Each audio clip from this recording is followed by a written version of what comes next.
जंगल का राजा शेर सिंह अब काफी बूढ़ा हो गया था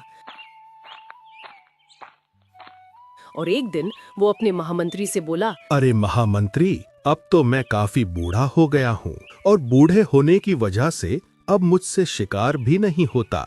हाँ महाराज, आप ठीक कहते हो। आप काफी बूढ़े हो गए हो और मुझको भी ये चिंता खाई जा रही है कि अब शिकार कहाँ से आएगा, हम क्या खाएंगे। पता नहीं अब हम भरपेट भोजन कर पाएंगे या नहीं। अरे महामंत्री के बच्चे, बूढ़ा तो मैं हुआ हूँ, तू तो अभी जवान है। तू शिकार करके नहीं ला सकता क्या? जब मैं जवान था और तू छोटा था तो मैंने तुझको पाल पोस कर इतना बड़ा किया। अब तेरा भी तो फर्ज बनता है कि तू मेरे लिए शिकार लेकर आए और मैं आराम से बैठकर खाऊं। आप कह तो ठीक रहे हो महाराज, मेरा फर्ज तो बनता है कि मैं आपको भरपेट भोजन खिलाऊं, पर आपको मुझको देखकर नहीं लगता क्या मुझसे बड़ा शिकार नहीं होगा? मैं आपके जितना ताकतवर थोड़ी हूँ। अरे हाँ, ये तो मैं भूल ही गया था। तू तो बहुत छोटा है और तू कोई छोटा मोटा शिकार ही करके ला सकता है। उससे तो तेरा ही पेट भरेगा, मेरा तो भरेगा भी नहीं। अब क्या करें? कुछ ना कुछ तो पेट भरने के लिए युक्ति लगानी होगी हमको। महाराज, मेरे पास एक युक्ति है। महामंत्री, शीघ्र बताओ, क्या युक्ति है तुम्हारे पास? महाराज, आप जंगल में घोषणा करवा दो कि अगर कोई जानवर आपकी एक प्रतियोगिता की शर्त को पूरा कर देगा तो उसको आप अपने राजपाट का वारिस बना दोगे, अर्थात इस जंगल का नया राजा घोषित कर दोगे अगर वो आपकी शर्त को पूरा कर देगा। लेकिन इस शर्त से तो मुझको कुछ भी फायदा नहीं दिख रहा है। अगर वो शर्त किसी ने पूरी कर दी तो मेरा तो राजपाट ही चला जाएगा, और वैसे इससे मेरा क्या फायदा दिख रहा है तुझको, मूर्ख? अरे महाराज, आपने मेरी बात को गहराई से नहीं समझा। आप एक शर्त रखोगे, लेकिन हम उस शर्त की एक फीस भी रखेंगे। जो कोई भी उस शर्त में हिस्सा लेगा तो उसको उसकी फीस देनी होगी। और फीस में क्या रखेंगे? अरे महाराज सुनो तो बता रहा हूँ, आप बीच में मत बोला करो। अब सुनो, शर्त में हम उनसे ताजा मांस मांगेंगे। जो कोई भी जानवर हमारे शर्त में हिस्सा लेगा तो उसको हमारे लिए जानवर का ताजा मांस लाना होगा। हाँ ठीक है, समझ गया। अब मुझको ये भी बता दे कि हम शर्त में क्या रखेंगे जिससे जानवर जीत ना पाए और ज्यादा से ज्यादा संख्या में भाग ले और जिससे हमको भरपेट मांस मिलता रहे। पर क्या शर्त रहेगी महामंत्री? महाराज, शर्त ये रहेगी कि उसको 3 दिनों तक पानी में खड़ा रहना होगा। अगर वो शर्त जीत जाता है तो उसको जंगल का राजा बना दिया जाएगा। अगर कोई जानवर शर्त जीत गया तो हमारा तो पूरा राजपाट ही चला जाएगा। अरे महाराज, आप थोड़ा सोचो, इस समय सर्दियों का मौसम है। ऐसा कौन जानवर होगा जो सर्दियों में लगातार 3 दिनों तक बिना कुछ खाए पिए पानी में खड़ा रहे? मुझको तो नहीं लगता महाराज कि कोई भी जानवर ये कर पाएगा। तुम्हारा आइडिया तो मुझको बहुत पसंद आया महामंत्री, लेकिन एक समस्या मुझको खाए जा रही है। अगर कोई जानवर शर्त जीत गया तो हमको राजपाट उसको देना ही होगा। अगर हम बेईमानी करते हैं तो जंगल के जानवर हमारा विरोध करेंगे और हमको राजगद्दी छोड़नी पड़ेगी। अरे महाराज, अब निश्चिंत हो जाओ। मैं पूरे दावे के साथ कह सकता हूँ कि ये शर्त कोई भी जानवर नहीं जीत पाएगा। आप घोषणा करवा दीजिए जंगल में। और शेर सिंह ने पूरे जंगल में घोषणा करवा दी, जिसे सुनकर जानवर राजा के पास ताजा मांस लेकर आने लगे और प्रतियोगिता में भाग लेने लगे।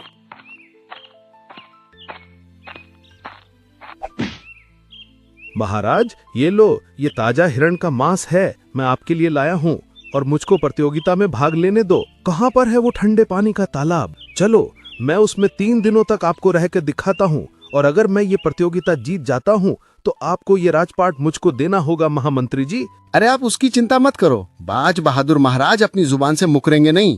पहले आप प्रतियोगिता तो जीत लो। मेरा नाम बाज बहादुर नहीं, बल्कि मेरा नाम भालू बहादुर है। जब तक तुम प्रतियोगिता नहीं जीतते मैं तो तुमको बाज बहादुरी कहूंगा, और जब तुम प्रतियोगिता जीत जाओगे फिर तुम भालू बहादुर खुद ब खुद बन जाओगे। पहले ये पता तो लगे तुम कैसे बहादुर जाओगे। ठंडा पानी तुम्हारा इंतजार कर रहा है। और भालू बहादुर उस ठंडे पानी के तालाब में खड़ा हो गया और उसकी निगरानी पर महामंत्री स्वयं खड़े हो गए। अहिला, ये तो खूब ठंडा पानी है रे। ये तो मेरी कुछ ही घंटे में कुल्फी जमा देगा। और इन्होंने 3 दिनों तक इसी पानी में खड़े रहने की शर्त रखी है।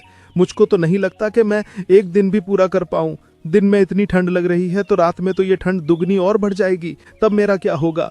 अरे बहादुर जी, क्या बड़बड़ा रहे हो? हमको भी जरा बता दो, ठंड तो नहीं लग रही तुमको? अगर लगे तो आवाज लगा देना, हम पकड़कर खींच लेंगे तुमको बाहर। अरे तुमको मेहनत करने की कोई आवश्यकता नहीं है, मैं कुछ ही समय में बाहर आ जाऊंगा। इसका मतलब भालू बहादुर तुमने हार मान ली? अरे हाँ, मैंने हार मान ली। मुझे इतने ठंडे पानी में खड़े रहने का कोई शौक नहीं है और ना ही मुझसे 3 दिनों तक लगातार इस ठंडे पानी में रहा जाएगा। मुझे बाहर निकाल दो। और भालू बहादुर हार मानकर वापस लौट गया।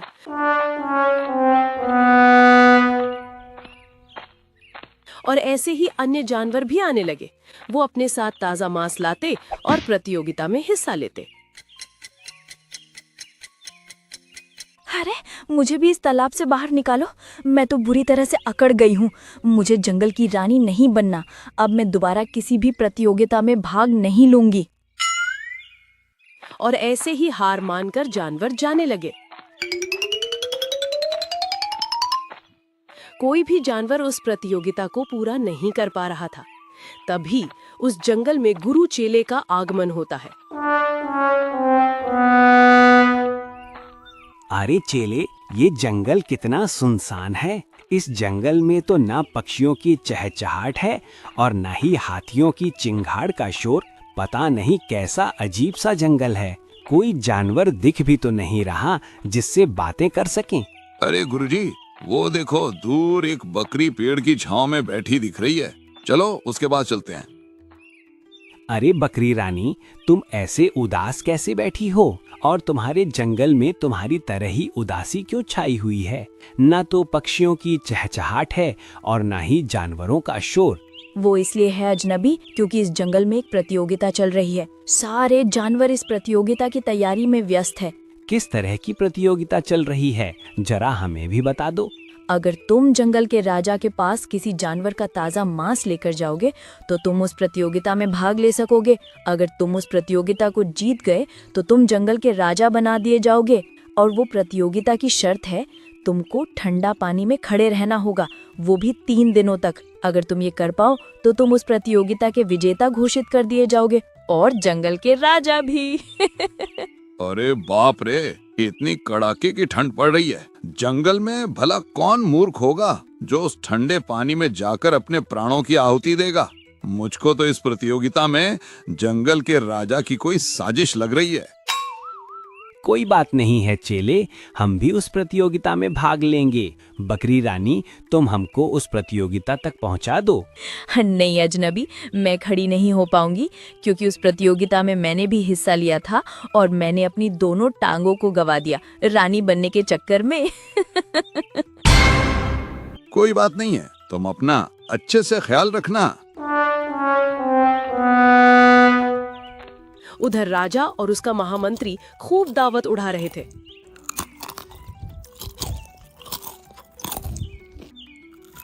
अरे महामंत्री, देख रहे हो, उस प्रतियोगिता से तो हमारी किस्मत ही बदल गई। अब हमको बिना शिकार किए ताजा शिकार मिलता है। हाँ महाराज, और जंगल के किसी जानवर में भी इतना साहस नहीं कि वो उस प्रतियोगिता को जीत कर दिखाए। हमने प्रतियोगिता को ही ऐसे मौसम में रखा है कि तालाब में घुसते ही बर्फ बन जाएगा।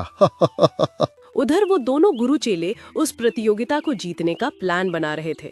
मेरी तो कुछ समझ में नहीं आ रहा, आखिर इस प्रतियोगिता को कैसे जीता जाए? गुरुजी, मेरे पास एक उपाय है। अगर वो उपाय कामयाब हुआ तो हम उस प्रतियोगिता को अवश्य जीत लेंगे। अच्छा, क्या उपाय है तुम्हारे पास, खुलकर बताओ। गुरुजी, अगर मैं उस तालाब के पानी में जाने से पहले धतूरा और गांजे की पत्तियां खा लूं, जिससे मुझे काफी ज्यादा नशा हो जाएगा और मुझ पर ठंडे पानी का असर भी नहीं होगा। लेकिन चेले, तुमको उस प्रतियोगिता में पूरे 3 दिनों तक पानी में खड़े रहना है। इसके लिए तुमको एक साथ बहुत सारा धतूरा और बहुत सारी ही गंजे की पत्तियां खानी पड़ेंगी। तब जाकर तुमको इतना नशा होगा कि तुम 3 दिनों तक उस ठंडे पानी को सहन कर सको। लेकिन उसमें बहुत खतरा भी है। कोई बात नहीं है गुरुजी, अगर डर से डरेंगे तो कुछ बड़ा कैसे करेंगे। इसलिए अब आप खड़े हो जाओ और हमको धतूरे और गांजे की पत्तियों का इंतजाम भी करना है। आखिर हमको इस जंगल का राजा जो बनना है, इस प्रतियोगिता को जीतकर। हाँ, तुम बिल्कुल ठीक कहते हो चेले, शीघ्र चलो। गुरु चेला धतूरा और गांजे की तलाश में चल दिए। काफी घूमने के बाद उनको धतूरा और गांजे की पत्तियां भी मिल गईं और चेले ने बहुत सारे धतूरे और गांजे की पत्तियों को खा लिया। शीघ्र चलो गुरुजी, अब मुझको थोड़ा थोड़ा नशा हो रहा है। और वे दोनों ताजा मांस लेकर प्रतियोगिता में भाग लेने के लिए पहुंचे।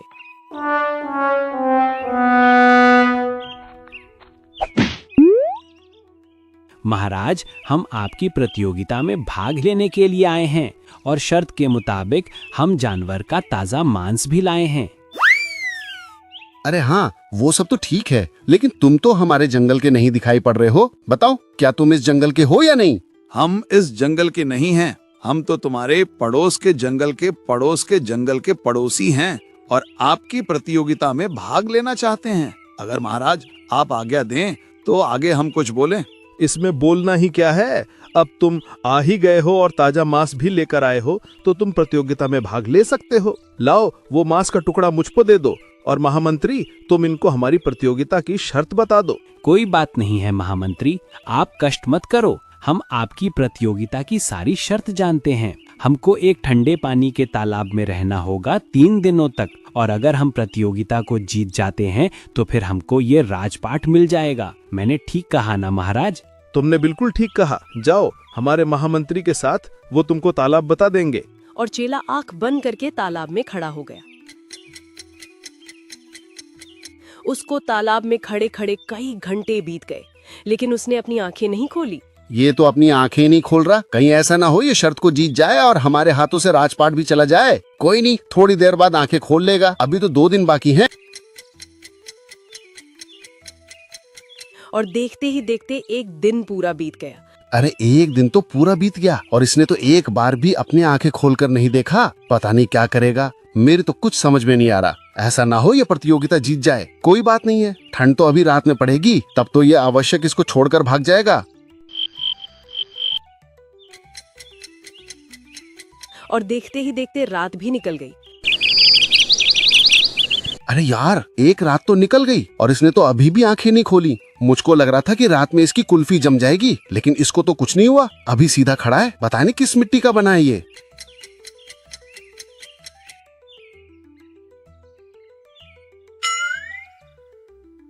अरे बाप रे, दूसरा दिन भी निकल गया और इसने तो अभी भी अपनी आंखें नहीं खोली। मुझको तो लगता है ये प्रतियोगिता को जीत लेगा। अब मैं महाराज को जाकर बताता हूँ।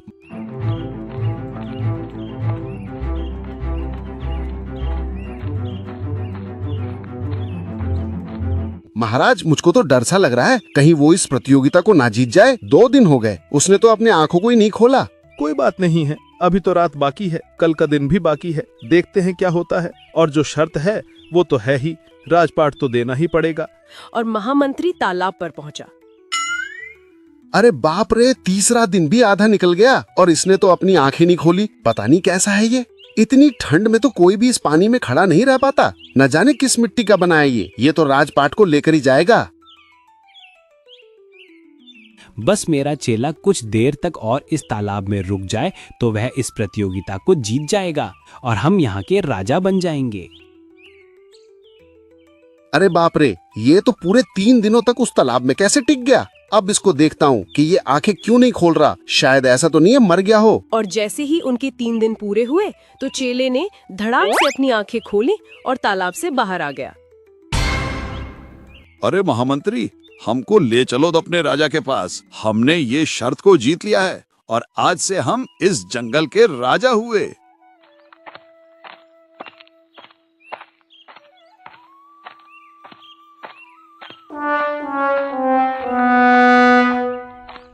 महाराज, इन्होंने तो शर्त को जीत लिया। अब आप जंगल में एक और घोषणा करवा दो कि आज से इस जंगल के राजा हैं ये दोनों गुरु चेला। और शेर सिंह ने पूरे जंगल में घोषणा करवा दी। अब से हमारे जंगल के महाराज बदल गए हैं। महाराज शर्त में अपना राजपाट हार गए और आज से इस जंगल का राजा गुरु चेले को नियुक्त किया जाता है। शेर सिंह और उसका महामंत्री जंगल को छोड़कर चले जाते हैं